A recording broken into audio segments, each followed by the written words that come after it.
días a todos. Les saludo con gran alegría ahora desde esta nuestra capilla de Nuestra Señora de Guadalupe. Y quisiera, queridos hermanos, dirigirme en esta reflexión del día de hoy con la primera lectura del libro de los Hechos de los Apóstoles, el Evangelio de San Juan que hemos escuchado. Quisiera retomar dos grandes figuras que aparecen el día de hoy y que seguramente nos vendrá a la memoria que también aparecen desde los días santos: la figura de Pedro y la figura del discípulo a quien Jesús tanto amaba. Porque hoy aparece en el Evangelio este acontecimiento muy parecido al de la pesca milagrosa, en donde los discípulos están toda la noche pescando, pero no pescan nada, y entonces ante la presencia de Jesús surge la pesca milagrosa. Es muy interesante, queridos hermanos, todos lo sabemos precisamente por esa reflexión del texto de la pesca milagrosa, que sin la presencia de Jesús el cristiano no obtiene absolutamente ningún fruto. Pero cuando el cristiano deja que Jesús entre en su vida, y más aún cuando el cristiano comienza a poner en práctica su palabra, su mandato, entonces el cristiano comienza a tener frutos en su vida. Quisiera retomar esta figura de Pedro y del discípulo a quien Jesús tanto amaba, porque es de manera muy singular hoy en el Evangelio. Cuando se presenta Jesús, quien reconoce, dice el evangelista, quien reconoce que es Jesús, es el discípulo a quien él tanto amaba. Mis hermanos, el reconocimiento de la presencia de Jesús en medio de nosotros solamente es posible cuando estamos en la misma sintonía de sentimientos, de pensamientos y de acciones, por lo tanto de amor ante Jesús. Quien reconoce a Jesús es aquel discípulo que en la última cena se recostó en su pecho. Quien reconoce a Jesús es el discípulo quien está al pie de la cruz, y quien reconoció presente a Jesús es el discípulo a quien él tanto amaba.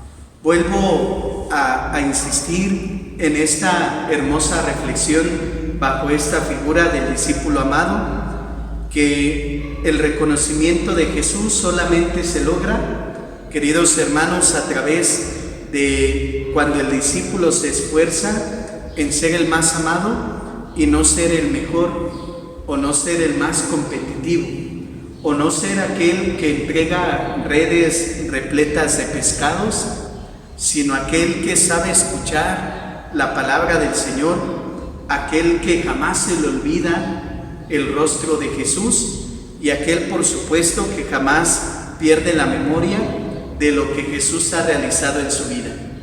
Qué extraordinario conocer y contemplar que solamente vamos a poder reconocer al Señor por medio del amor que Él nos tiene y del amor que nosotros le manifestamos. Pero por otro lado aparece la presencia de Pedro en la primera lectura del libro de los Hechos de los Apóstoles, cuando comienza ya Pedro a ejercer su ministerio apostólico por medio de sanar a los enfermos, por medio de la predicación. Hay unas palabras que aparecen que quisiera que jamás se nos olvidaran, que son: en el nombre de Jesús. En el nombre de Jesús queda sano, en el nombre de Jesús te predico, en el nombre de Jesús te perdono. La acción de la Iglesia y la acción de todo cristiano, mis hermanos, siempre se debe de desenvolver precisamente bajo la autoridad y bajo el nombre de Jesús. No confundamos que el cristiano tiene autoridad por sí mismo.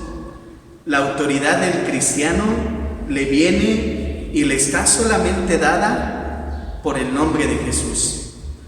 Cuando la Iglesia tiene éxito en su misión es precisamente, mis hermanos, cuando la Iglesia entiende estas dos vertientes.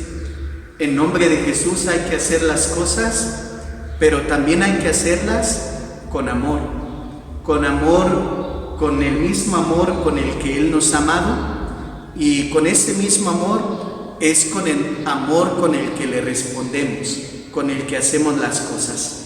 Entonces es cuando resulta una pesca milagrosa, es cuando resulta que los cristianos tienen fruto, que los cristianos tienen éxito, que los cristianos se le van dando las cosas de una forma tan extraordinaria que nadie puede negar que estamos tan cerca del corazón de Jesús.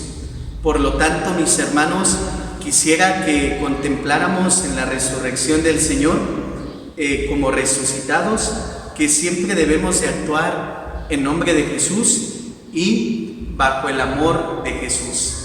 No es, queridos hermanos, no es válido cuando el cristiano predica en nombre de Jesús, pero hace todo lo contrario a lo que Jesús nos está pidiendo, porque entonces no tendrá fruto o no surgirá esto que el cristiano, por lo cual el cristiano está luchando.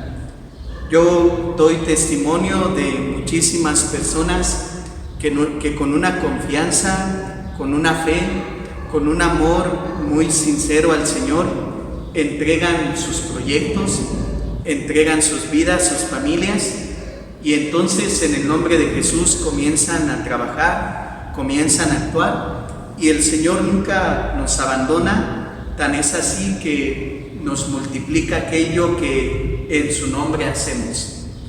Quisiera en este viernes de la octava de Pascua poder, por medio de un canto muy sencillo, poder ponernos en manos de Jesús para que Él nos conceda estas dos cosas: actuar en su nombre y actuar con amor, para que tengamos frutos y frutos de salvación.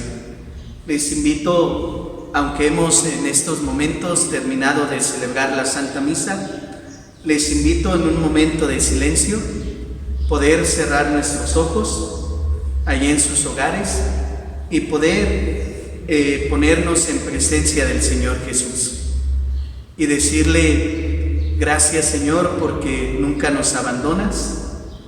Gracias, Señor, porque estás presente en medio de nosotros, y concédenos reconocerte.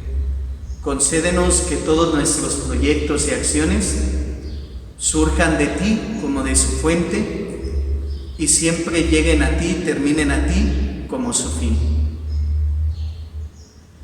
Tanto amó Dios al mundo que a su único Hijo Él entregó,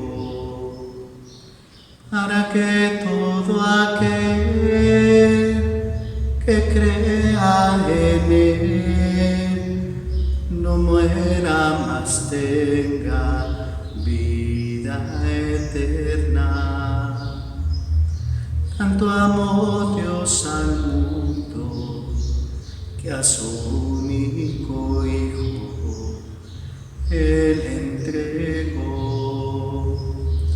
para que todo aquel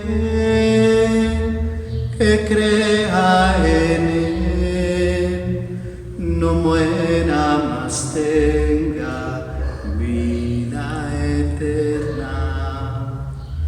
Jesús está vivo, Jesús está vivo, es el pan de vida bajado del cielo.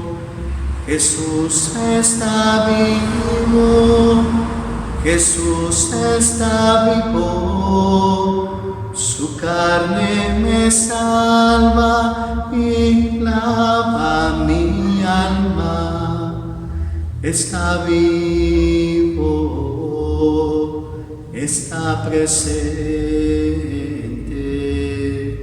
mi Dios es real. Yo lo adoro reverente. Jesús está vivo, queridos hermanos. Como discípulos amados, vamos a reconocerlo presente en medio de nosotros. Y como verdaderos discípulos, que todo lo que hagamos, que todo lo que prediquemos, sea en nombre de Jesús, para que demos frutos de salvación y de santificación. Que Dios los bendiga, queridos hermanos. Todos tengan un excelente día. Oremos por todas las personas que se esfuerzan para el fin de esta pandemia. Nuevamente les pido elevar nuestras oraciones por los médicos, los doctores, el personal de salud, por todas las personas que por necesidad tienen que salir a trabajar, a buscar el sustento de su casa, para que el Señor los cuide y los proteja. Dios les bendiga, les mando un saludo, les mando muy afectuoso, les mando la bendición y pronto espero vernos reunidos en nuestros templos. Que todos tengan un excelente día.